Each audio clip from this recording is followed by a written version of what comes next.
Bueno, pues continuamos con nuestro estudio. Hoy vamos a estar compartiendo el capítulo 15 del verso 12 al verso 16. Dice así la palabra del Señor. Este es mi mandamiento, que os améis unos a otros como yo os he amado. Nadie tiene mayor amor que este, que uno ponga su vida por sus amigos. Vosotros sois mis amigos si hacéis lo que yo os mando. Ya no os llamaré siervos, porque el siervo no sabe lo que hace su señor.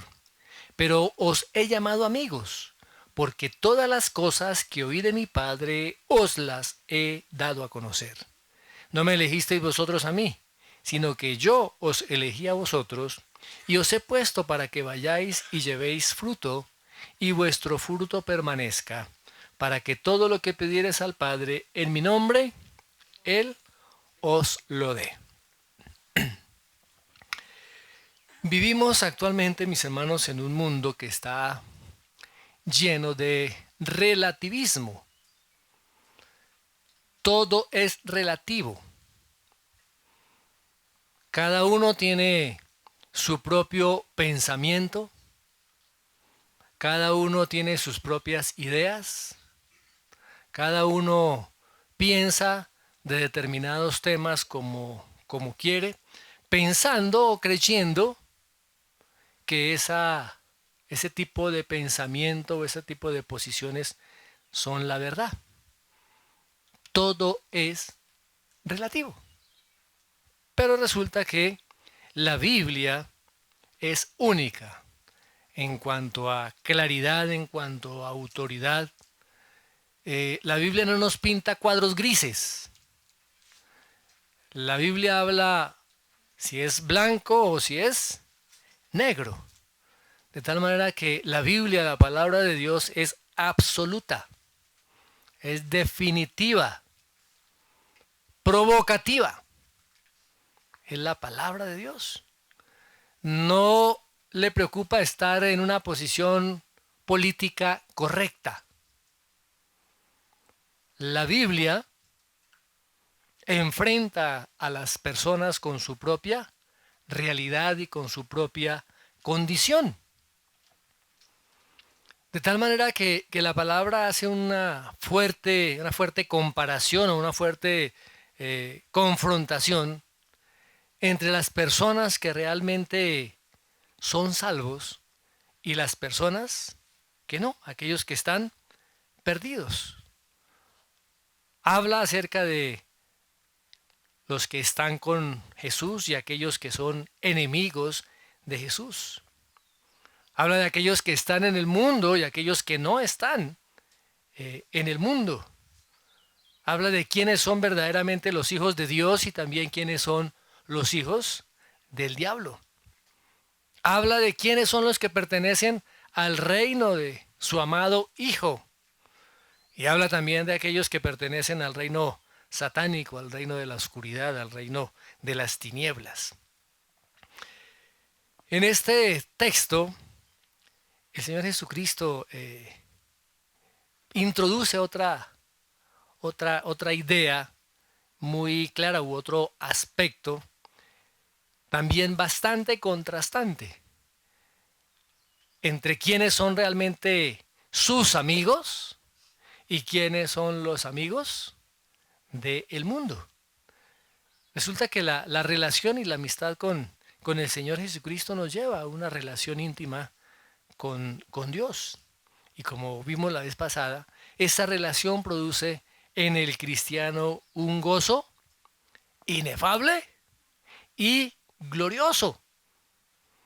Pero también la amistad con el mundo, dice la palabra que es enemistad contra Dios.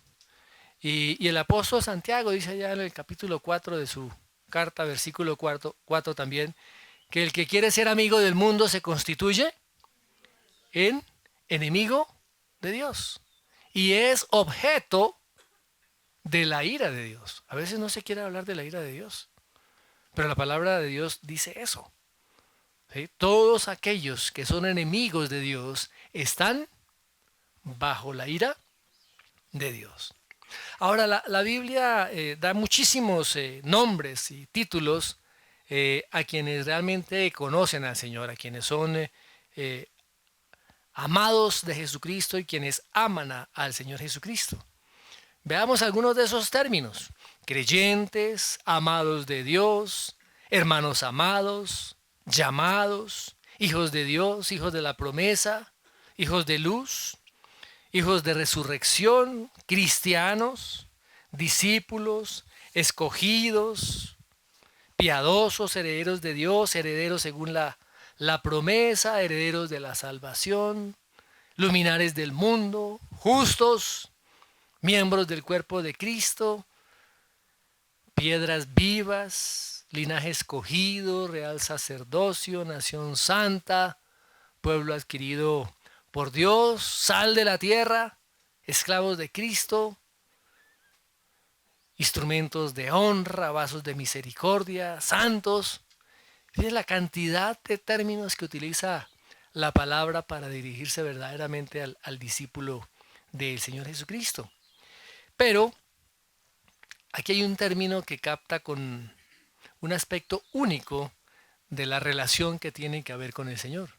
Y ese término es amigo, amigo. Y aquí en este pasaje vamos a ver 4 características de los amigos de Jesús. 4 características. La primera, ¿sí?, se aman unos a otros. Los amigos de Jesús se aman unos a otros. Número 2, los amigos de Jesús le obedecen. Número 3, los amigos de Jesús conocen la verdad divina. Y número 4, los amigos de Jesús han sido escogidos especialmente por Él. Muy bien, veamos los versículos 12 y 13. Dice, este es mi mandamiento, que os améis unos a otros como yo os he amado. Nadie tiene mayor amor que este, que uno ponga su vida por sus amigos. Recordemos que el Señor se encontraba junto con sus 11 discípulos allí en el aposento alto. Y es la segunda vez en esta ocasión en que el Señor llama a sus discípulos un mandamiento. ¿Cuál es ese mandamiento? Que se amen unos a otros. Recuerden que la anterior vez estaba ya en el capítulo 13, verso 34. Ahora, fijémonos que el amor es el cumplimiento de los mandamientos del Señor. El amor, mis amados hermanos, es el cumplimiento de los mandamientos del Señor. Mire cómo lo expresa el apóstol Pablo allá en su carta a los Romanos, capítulo 13, versos 8 al 10. Dice, no debáis a nadie nada, sino amaros unos a otros, porque el que ama al prójimo ha cumplido la ley. Porque no adulterarás, no matarás, no hurtarás, no dirás falso testimonio, no codiciarás, y cualquier otro mandamiento en esta sentencia se resume. Amarás a tu prójimo como a ti mismo. El amor no hace mal al prójimo, así que el cumplimiento de la ley es el amor. ¿Y quiénes son aquellos que pueden o que tienen la capacidad para amar de una manera divina, de una manera como amó el Señor Jesús? Son aquellos de los que hablamos la vez pasada, de aquellos que permanecen en Cristo, aquellos que han nacido de nuevo. Miremos lo que dice Romanos 5:5, lo que dice el apóstol Pablo. Y la esperanza no avergüenza, porque el amor de Dios ha sido derramado en nuestros corazones por el Espíritu Santo que nos fue dado. Cada uno de nosotros, cuando vino el Espíritu Santo a nuestra vida y trajo esa nueva vida porque andábamos muertos en nuestros delitos y pecados. ¿Sí? Viene la regeneración, viene el Espíritu Santo a nuestras vidas. ¿Y qué trae el Espíritu Santo? Derrama el amor de Dios en nuestros corazones, mis hermanos. Y vez tras vez el Señor y la palabra, sus discípulos que escribieron, los apóstoles que escribieron el resto de textos bíblicos del Nuevo Testamento, nos instan a que nos amemos unos a los otros. Miremos lo que dice 1 Tesalonicenses 4:9. Pero acerca del amor fraternal, no tenéis necesidad de que os escriba. ¿Por qué? Porque vosotros mismos habéis aprendido de Dios que os améis unos a otros. La característica principal del creyente, de aquel que ha sido redimido por la sangre del Cordero, es el amor. Y veamos cómo el apóstol Juan lo reafirma nuevamente allí en su primera epístola. Yo voy a citar algunos textos de esa primera epístola. Capítulo 2, versos 9 al 11 dice la palabra: el que dice que está en luz y aborrece a su hermano, está todavía en tinieblas. El que ama a su hermano, permanece en la luz, y en él no hay tropiezo. Pero el que aborrece a su hermano, está en tinieblas, y anda en tinieblas, y no sabe a dónde va, porque las tinieblas le han cegado los ojos. Otro texto, ahí en el 3:10. En esto se manifiestan los hijos de Dios y los hijos del diablo. Todo aquel que no hace justicia y que no ama a su hermano, no es de Dios. El 3:14 y 15. Nosotros sabemos que hemos pasado de muerte a vida en que amamos a los hermanos. El que no ama a su hermano permanece en muerte. Todo aquel que aborrece a su hermano es homicida. Y sabéis que ningún homicida tiene vida eterna permanente en él. El 4, 7 y 8. Amados, amémonos unos a otros, porque el amor es de Dios. Todo aquel que ama es nacido de Dios y conoce a Dios. El que no ama no ha nacido de Dios, porque Dios es amor. El 4:20. Si alguno dice yo amo a Dios y aborrece a su hermano, es mentiroso. Pues el que no ama a su hermano a quien ha visto, ¿cómo puede amar a Dios a quien no ha visto? El 5:1. Todo aquel que cree que Jesús es el Cristo es nacido de Dios. Y todo aquel que ama al que engendró, ama también al que ha sido engendrado por él. Es un mandamiento. Y el Señor se lo recuerda nuevamente a sus discípulos, a los apóstoles que estaban allí en el aposento alto. Pero ¿cómo es que tenemos nosotros que amar? Porque ese mandamiento es extendible y aplicable para nosotros hoy en día. ¿Cómo es que nosotros tenemos que amar? El mismo Señor Jesucristo lo ha establecido. Como yo os he amado. Tenemos que amarnos unos a otros, así como el Señor Jesucristo nos amó. Ahora, eso no quiere decir que podamos amar sin límites, de una manera perfecta como Él lo ha hecho. Pero sí hacerlo como Él nos amó. ¿En qué sentido? En el sentido del sacrificio. Miremos lo que dice Efesios 5:2. Andad en amor, como también Cristo nos amó y se entregó a sí mismo por nosotros, ofrenda y sacrificio a Dios en olor fragante. El amor entre los creyentes debe ser una manifestación continua y permanente. De la manera práctica. ¿Cómo amamos de manera práctica? ¿Conocemos las necesidades de nuestro hermano? ¿O apenas tenemos una relación superficial que no sabemos en qué anda el otro? Por eso necesitamos relacionarnos. Si no nos relacionamos, si no conocemos la vida de nuestro hermano, ¿cómo podemos nosotros amarlo? Muy complicado amar a quien no conocemos. De ahí las relaciones estrechas que debe haber en la iglesia de Cristo, en el cuerpo de Cristo.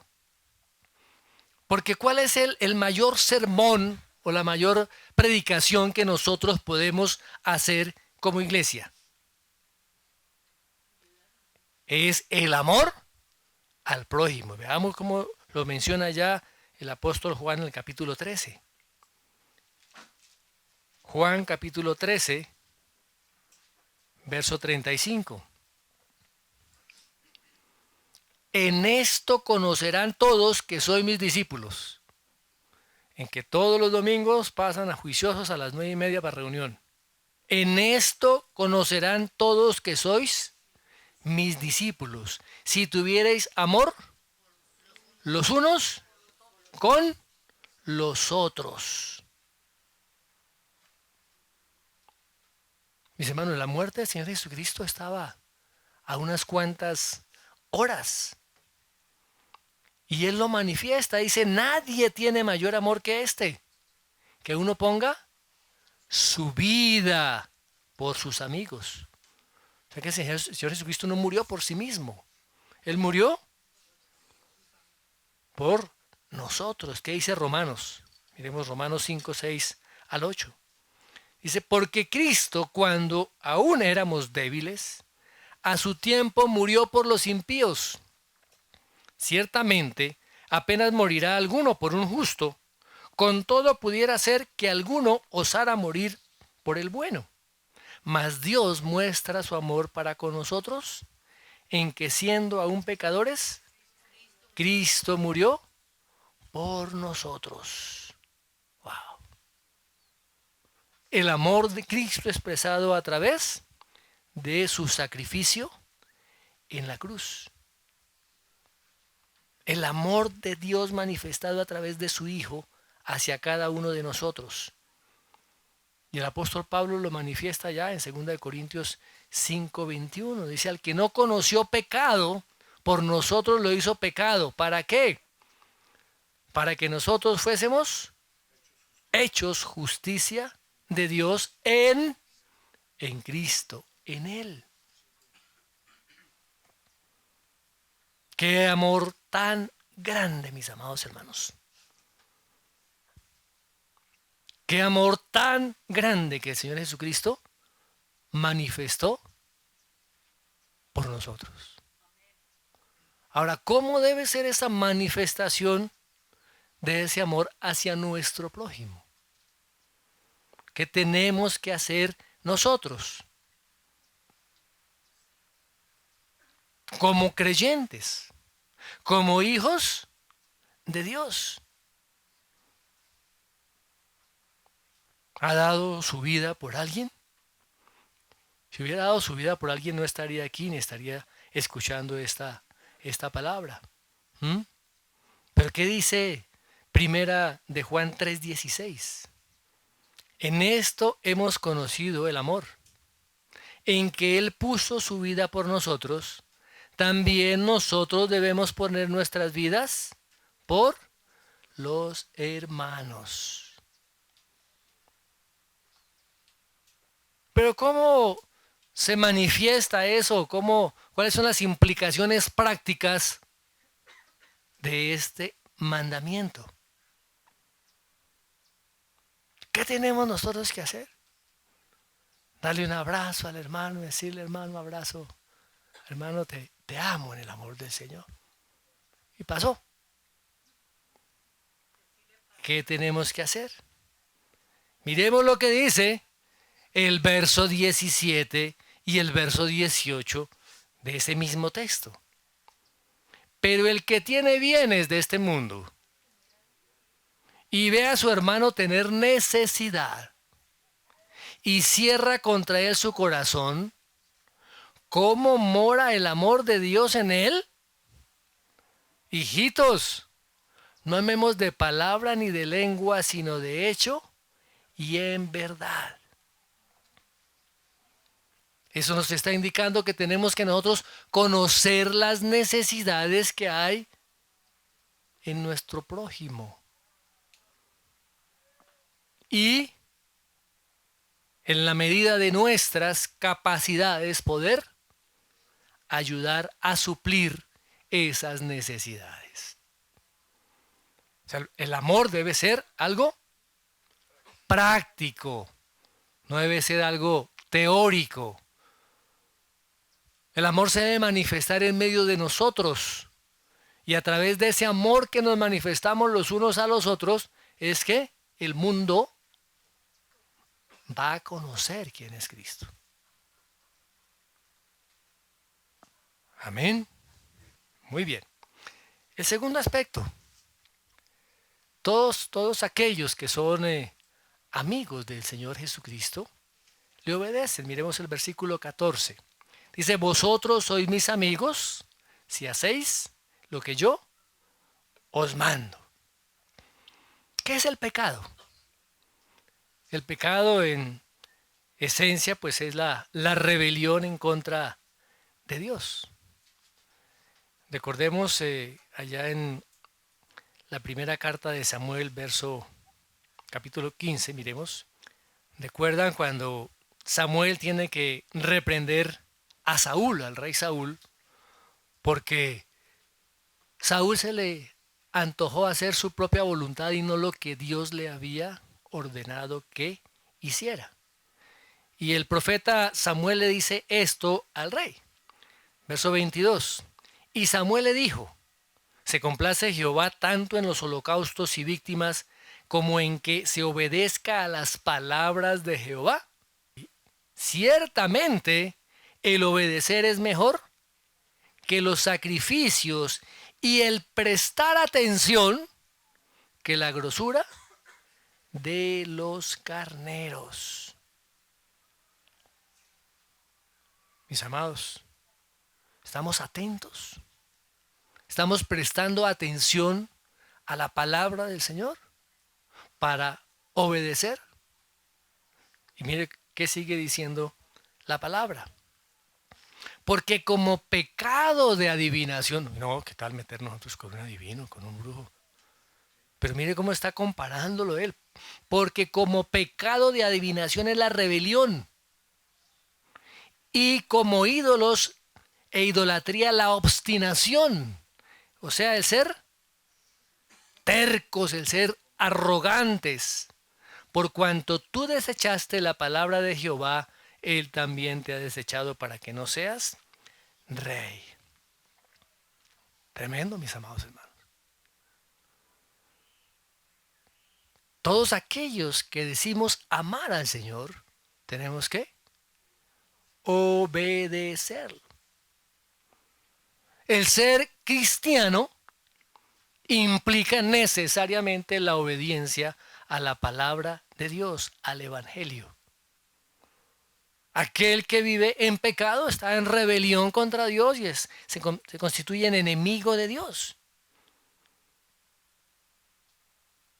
¿Cómo estamos nosotros en cuanto a nuestra obediencia? La fe y la obediencia están íntimamente ligadas. La fe y la obediencia están íntimamente ligadas.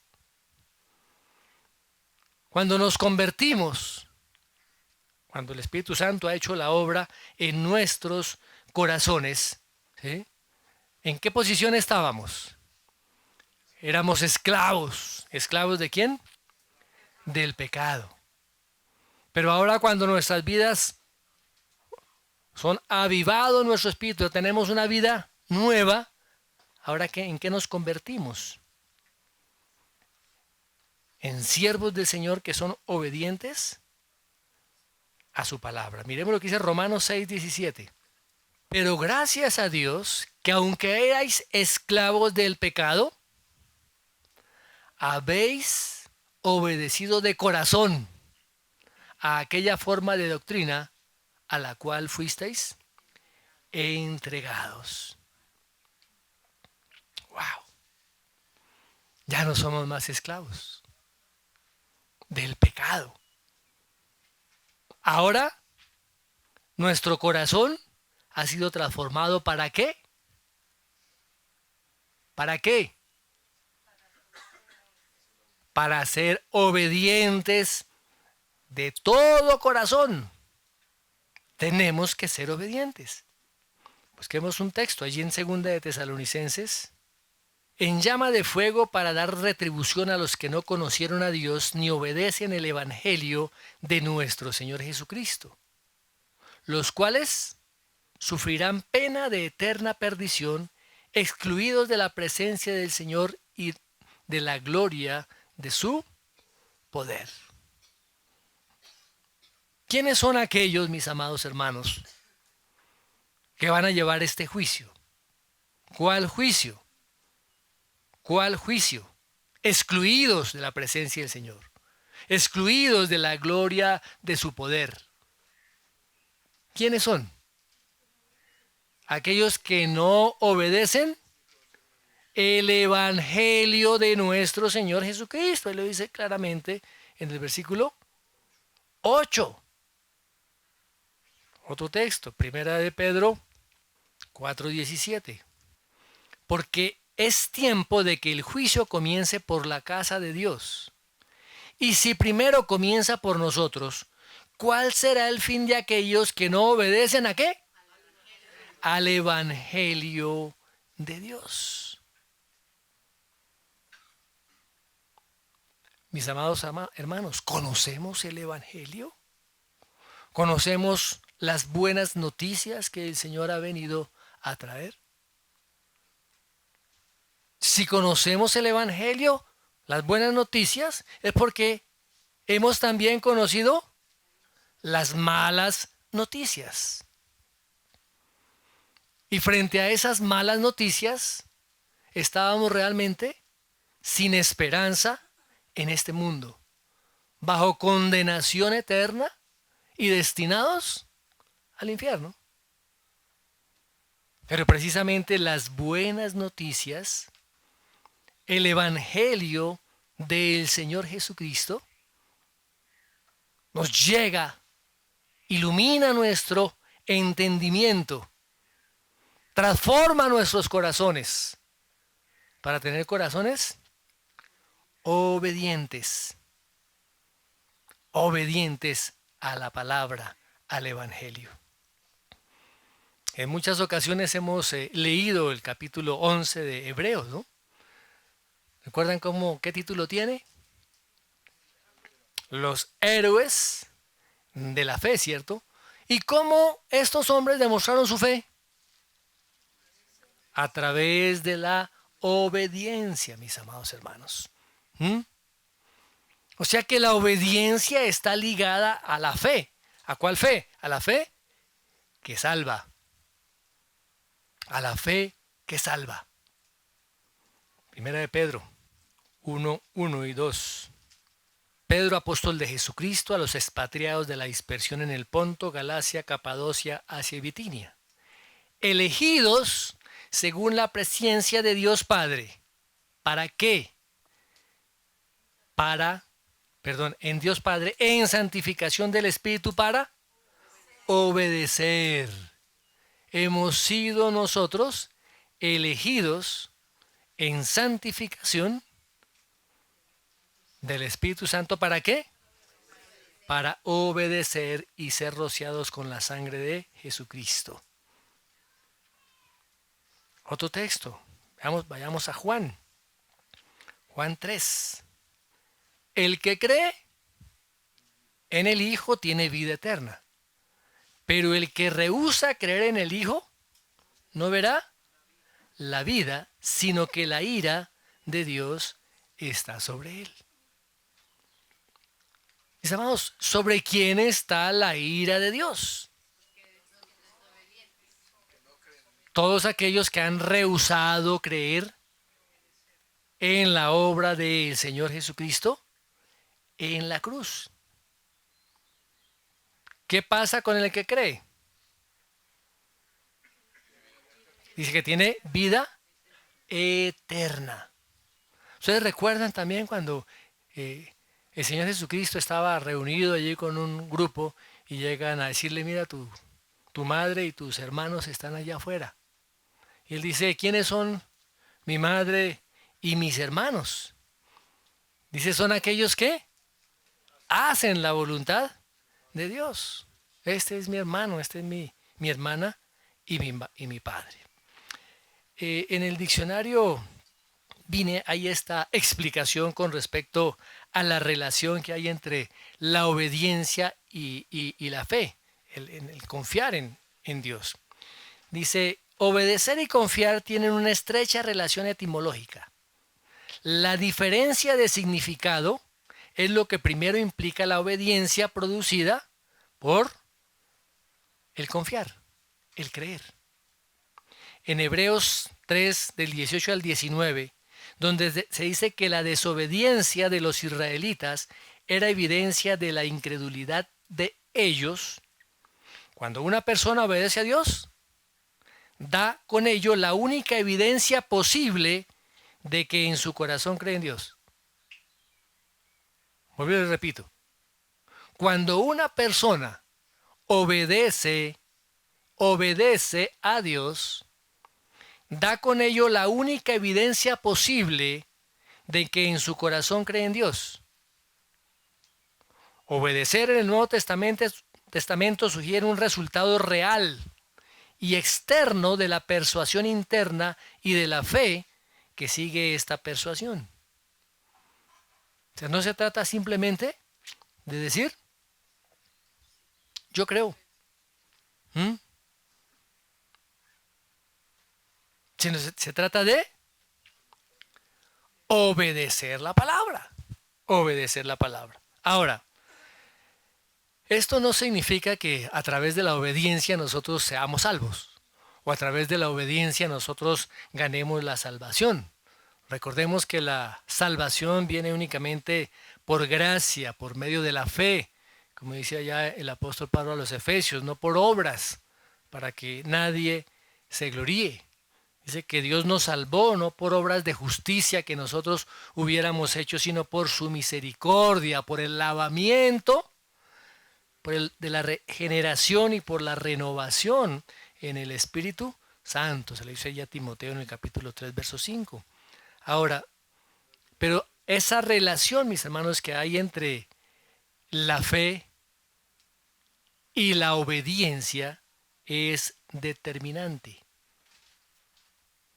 Él dice, si por ninguna obra de la ley, ningún hombre será justificado. Solamente por creer en la obra del Señor Jesucristo es que somos salvos. O sea que la obediencia no es el medio de salvación, sino que la obediencia es el resultado de aquellos que han creído. Es el resultado de una vida transformada, de un nuevo nacimiento. Y es la evidencia de que una persona realmente tiene relación con Dios. Recordemos que son las ramas las que permanecen unidas a la vid, la que llevan fruto. Y lo llevan porque lo llevan. No hay ninguna rama que permanezca unida y que lleve fruto. Que no permanezca unida, y que lleve fruto. Alejados de él, nada podemos hacer. ¿Qué dice Juan 8:31? Dijo entonces Jesús a los judíos que habían creído en él: si vosotros permaneciereis en mi palabra, seréis verdaderamente mis discípulos. Las buenas obras no salvan a nadie. Pero una fe desprovista de estas obras está muerta. Como dice allá el apóstol Santiago, la fe sin obras está muerta.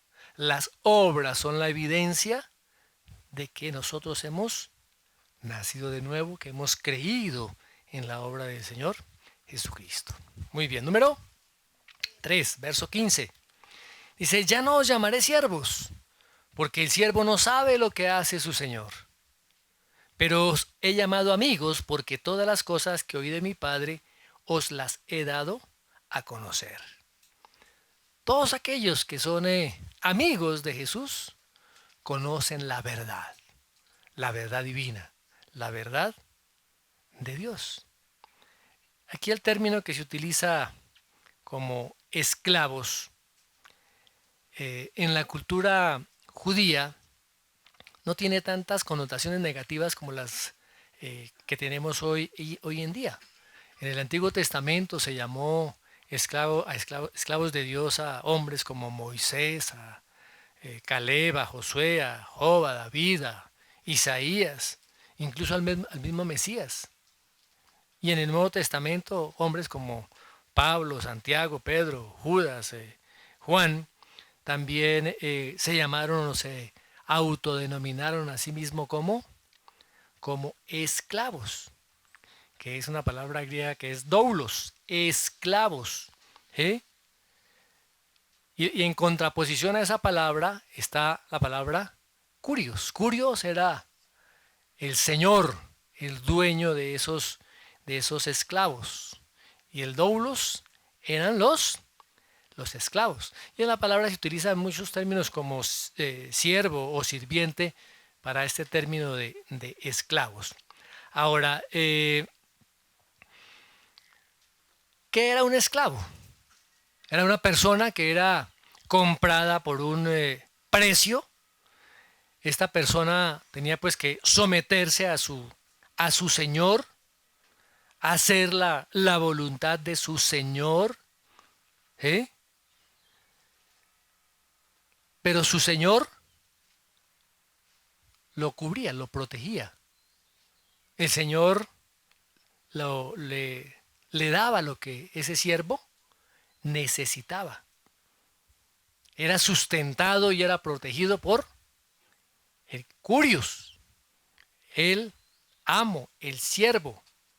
Ahora, normalmente en esta relación estos siervos no tenían intimidad con el Señor, con el Kyrios.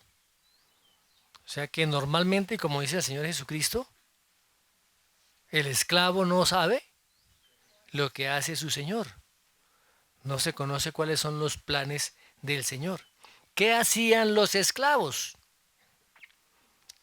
Los esclavos solamente hacían caso, obedecían lo que el Señor les ordenaba que hiciesen. Ahora, es cierto que la palabra llama a los seguidores del Señor Jesucristo esclavos, pero Él no se queda simplemente en esa relación de Señor y de esclavo, sino que aquí introduce una nueva palabra que trae una connotación mucho más profunda de relación, y es la palabra amigos, que es aún un título más elevado que discípulos. En el Antiguo Testamento solamente se habla de un amigo de Dios, de Abraham, que fue amigo de Dios. Muy bien. Y en un comentario bíblico de Barclay dice esto que nos da un poquito de luz con respecto a los amigos que se tenían en esa época, que un rey o que un emperador tenía. Dice, esta frase se ilumina con la costumbre que se seguía en las cortes del emperador romano y de los reyes orientales. En ellas había un grupo muy selecto de personas que se llamaban los amigos del rey o los amigos del emperador. En cualquier momento tenían acceso al magnate, hasta se les permitía ir a su dormitorio al amanecer. Hablaba con ellos antes que con sus generales, con los gobernadores o consejeros políticos. Los amigos del rey eran los que tenían la más estrecha e íntima relación con él. Wow. Así que en el caso de del Señor Jesucristo, ahora Él nos dice, ahora ustedes son mis amigos. Concede esa gracia a sus amigos. ¿Cuál gracia? ¿Qué es lo que nos está diciendo Él? Que ahora Él comparte todas las cosas que había oído, que había escuchado del Padre. Por eso Él dice, conocerán la verdad y la verdad los hará libres. En una oración que está más adelante allí en Juan 17, versos 6 al 8, dice el Señor lo siguiente. He manifestado tu nombre a los hombres que del mundo me diste. Tuyos eran, y me los diste, y han guardado tu palabra.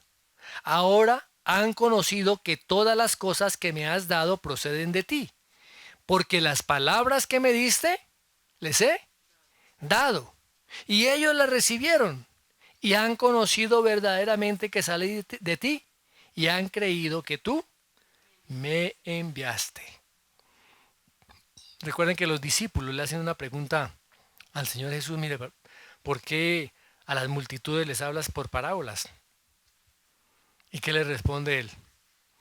Dice, porque a vosotros, porque a ustedes les es dado conocer los misterios del reino de los cielos, mas a ellos no les es dado.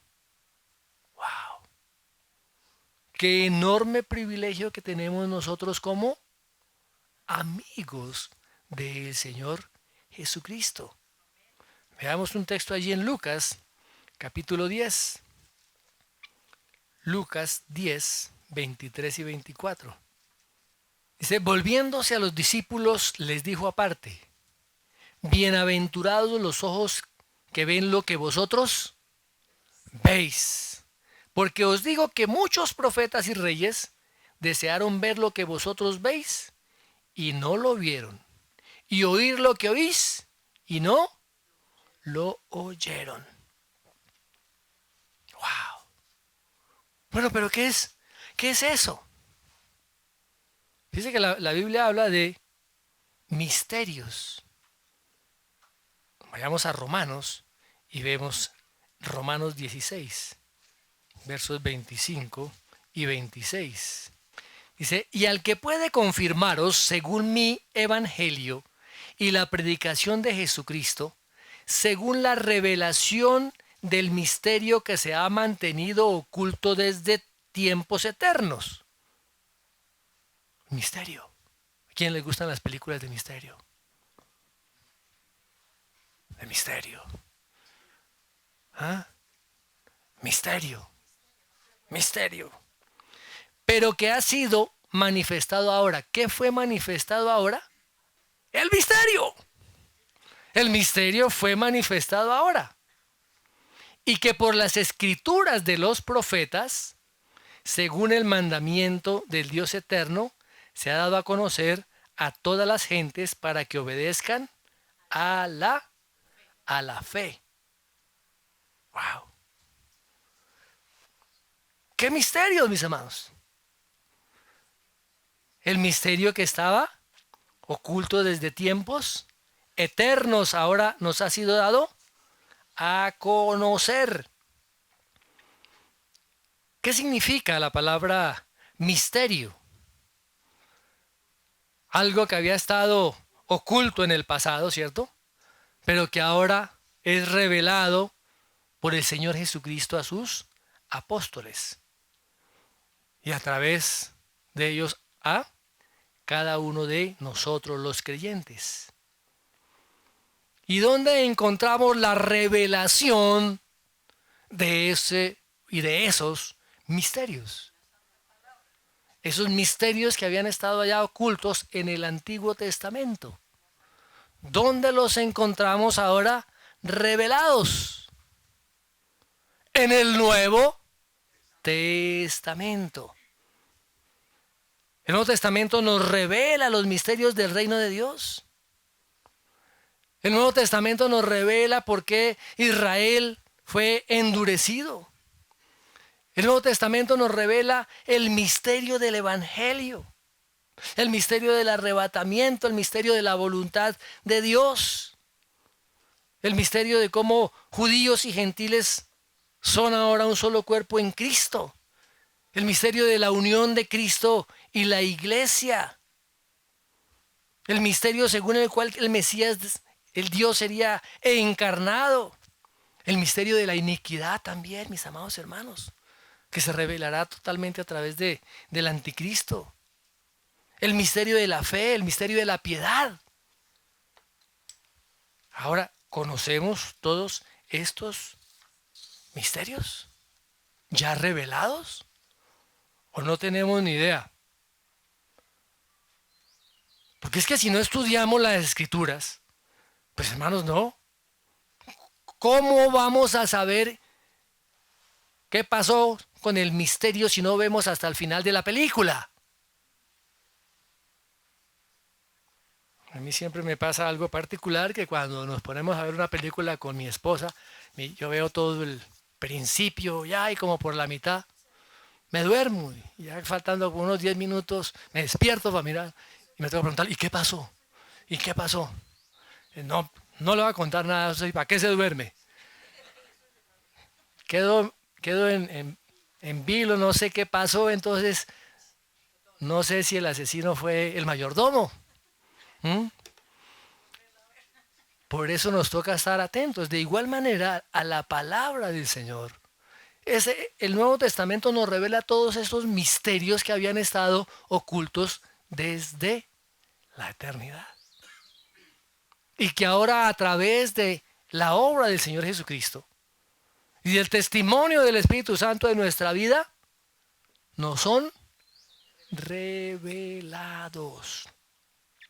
O sea que los amigos del Señor Jesucristo tienen la capacidad para entender las verdades espirituales, porque Él las revela a sus amigos.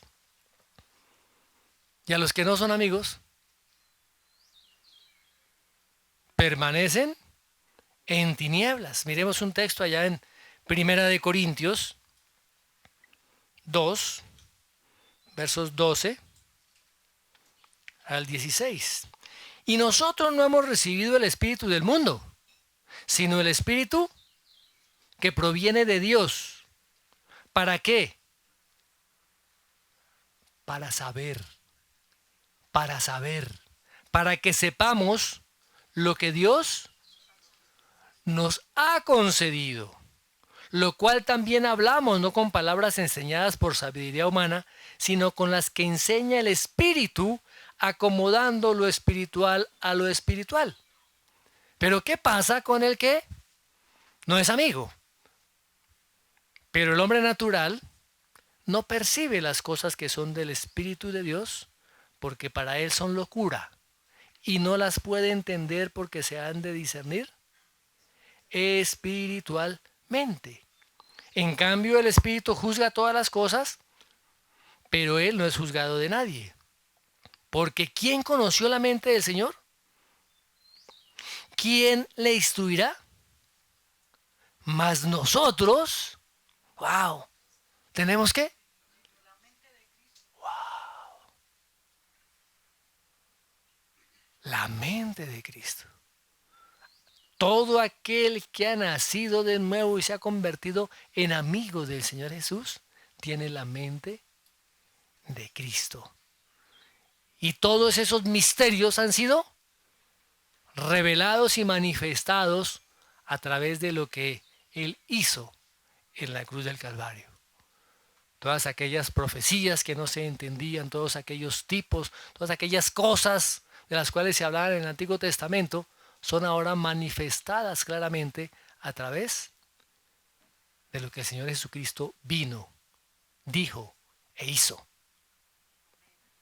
Número 4. Versículo 16. No me elegisteis vosotros a mí, sino que yo os elegí a vosotros, y os he puesto para que vayáis y llevéis fruto y vuestro fruto permanezca, para que todo lo que pidiereis al Padre en mi nombre, Él os lo dé. Normalmente en la cultura judía eran los discípulos los que determinaban a qué maestro seguir. Entonces había X maestro y algunos decidían yo voy a seguir al maestro X o al maestro Y. Pero fijémonos lo que el Señor Jesucristo nos está diciendo acá, que los discípulos no fueron quienes escogieron a Cristo, sino que Él los eligió a ellos. Y, y por ende también a cada uno de nosotros. ¿Nos escogió para qué? Nos escogió para ser salvos. ¿Teníamos nosotros algún mérito delante de Dios para ser escogidos, para ser llamados, para ser predestinados? ¿Teníamos algún mérito, mis amados hermanos? ¿Dónde queda el orgullo? ¿Dónde queda la pretensión de ser más que otro? ¿Dónde queda? ¿Dónde queda? ¿Dónde queda, mis amados hermanos? Por pura gracia y por pura misericordia. Nos llama para ser salvos, pero también nos comisiona. Dice, yo os he puesto para que vayáis y llevéis fruto. Nos ha apartado también para un servicio particular, para un servicio especial. Escuchamos bien, porque a veces la gente piensa, no, yo ya soy salva, ya no hay nada más que hacer, hermano, a disfrutar la vida, ¿cierto? Ahora trabajar como burros para tener plata, ahora hacer esto, hacer lo otro. Un momentico, tenemos que mirar para qué nos ha apartado el Señor, para qué nos ha puesto. ¿Para qué nos puso Él? Después de que Él eligió a sus 12, los formó, les da una orden allá en Mateo capítulo 28. Y de hacer discípulos a todas las naciones, bautizándolos en el nombre del Padre, del Hijo y del Espíritu Santo, enseñándoles que guarden todas las cosas, y aquí yo estoy con vosotros todos los días hasta el fin del mundo. Tenemos una comisión, una misión que es común para todos. Pregúntele a quién está a su lado. ¿Cuál es su misión? ¿Cuál es su? Y respóndale. Respóndale, ¿cuál es su misión? ¿Cuál es su misión? No, ahí sí, la Biblia no dice que predicar la palabra. ¿Cuál es la misión? Ir. No es que vengan. Ir y hacer discípulos. Ir y hacer discípulos. Nos corresponde, mis hermanos, ir y hacer discípulos, lógicamente, llevando la palabra del Evangelio, para que ese fruto permanezca. Recuerden que la vez pasada hablamos del fruto, y hablamos de varias categorías, por así decirlo, de lo que el Evangelio considera el fruto. Y esta parte de hacer discípulos es una parte de ese fruto que nosotros tenemos que presentar delante del Señor. Y aquí vuelve el Señor, nos repite lo que ya se había dicho antes. Y todo lo que pidieres al Padre en mi nombre, Él os lo dé. Wow. El ser amigos del Señor Jesucristo es un enorme privilegio. Pero ojo, también implica una gran responsabilidad. ¿Amas a tu hermano? ¿Amas a tu prójimo? Ay, pastor, pero no me ponga pesado. Es un mandamiento. Dice que nos amemos, la palabra dice que nos amemos entrañablemente, amar con las entrañas y con un corazón puro, dice primera de Pedro 1:22.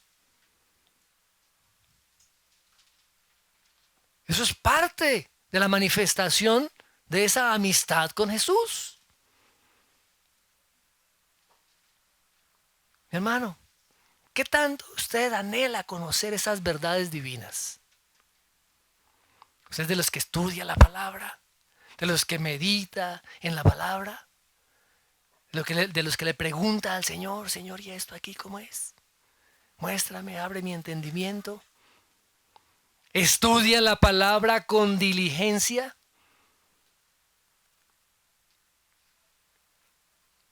¿Y a quién revela el Señor esos misterios de los cuales hablamos? Pues aquellos a los que van a la palabra. A los que van a la palabra. Pero tristemente, mis amados hermanos, hoy el pueblo de Dios adolece. Es negligente en el estudio de la palabra. Quiere que le den todo masticado. Y flash. Estamos en una generación que todo lo quieren. Flash, flash, flash. Ya rápido. Sí, rápido. Y cortico. Porque ya, pastor, se pasó 45 minutos. Ya. Pare. ¿Sí? Todo lo queremos fácil. Y la palabra tenemos que estudiarla con diligencia. Miremos lo que dice allá 2 de Timoteo 2. 2 de Timoteo 2:15. Procura con pereza, con diligencia, presentarte a Dios aprobado. ¿Cómo qué? Como obrero que no tiene de qué avergonzarse, que usa bien la palabra. ¿Cuál es la palabra de verdad? Las Escrituras, mis amados hermanos. ¿Cómo le va a compartir a usted a la gente si no conoce qué es el Evangelio? ¿Y dónde va a encontrar lo que es el Evangelio si no es en la Escritura? Con buenos consejos la gente no se arrepiente. Con buenos consejos la gente no entra al reino de los cielos. La psicología no lleva a nadie al cielo. Los terapeutas no llevan a nadie al cielo. Es el poder del Evangelio. Pablo dice, no me avergüenzo del Evangelio porque es el poder de Dios para salvación a todo aquel que en él cree. Y necesitamos conocer el Evangelio, mis amados hermanos. A nosotros no se nos mandó a predicar otra cosa diferente al Evangelio.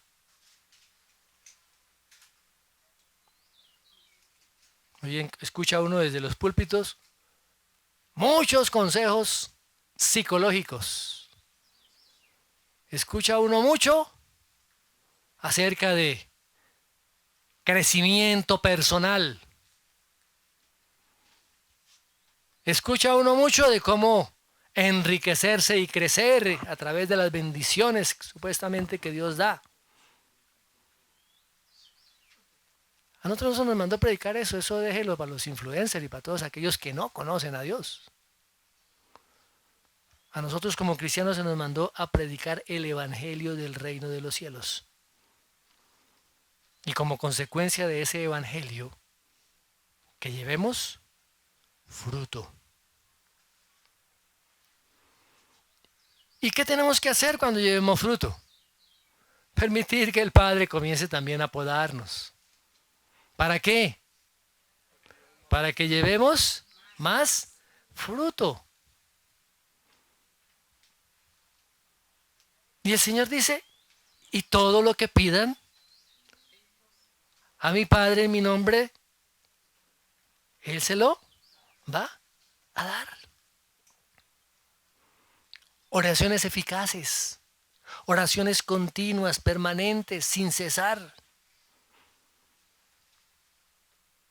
Por eso la palabra dice que el que conoce al Señor Jesucristo debe andar como Él anduvo. El que ha nacido de nuevo debe andar como digno de esa vocación a la que ha sido llamado. Mis amados, la iglesia tiene que levantarse. La iglesia no puede permanecer indiferente ante la situación que se está dando en el mundo. ¿Qué de la gente que está alrededor suya? ¿Qué de sus compañeros de trabajo, de sus familiares, de sus vecinos, de sus amigos? ¿Conocen el Evangelio? ¿Hemos sido esa luz allí en medio de la oscuridad? ¿Les hemos llevado el mensaje del Evangelio del Señor Jesucristo? Dios nos ha llamado a eso. ¿Les amamos? No amamos el pecado de ellos. No amamos el pecado de adulterio. No amamos al pecado de mentira. Que tenemos que amar al adúltero, tenemos que amarlo. Que tenemos que amar al mentiroso, tenemos que amarlo. Pero eso no implica, mis hermanos, que no le vayamos a dar el Evangelio. Todo lo contrario. Eso implica que nuestra labor y nuestro trabajo es llevar las buenas nuevas del Evangelio.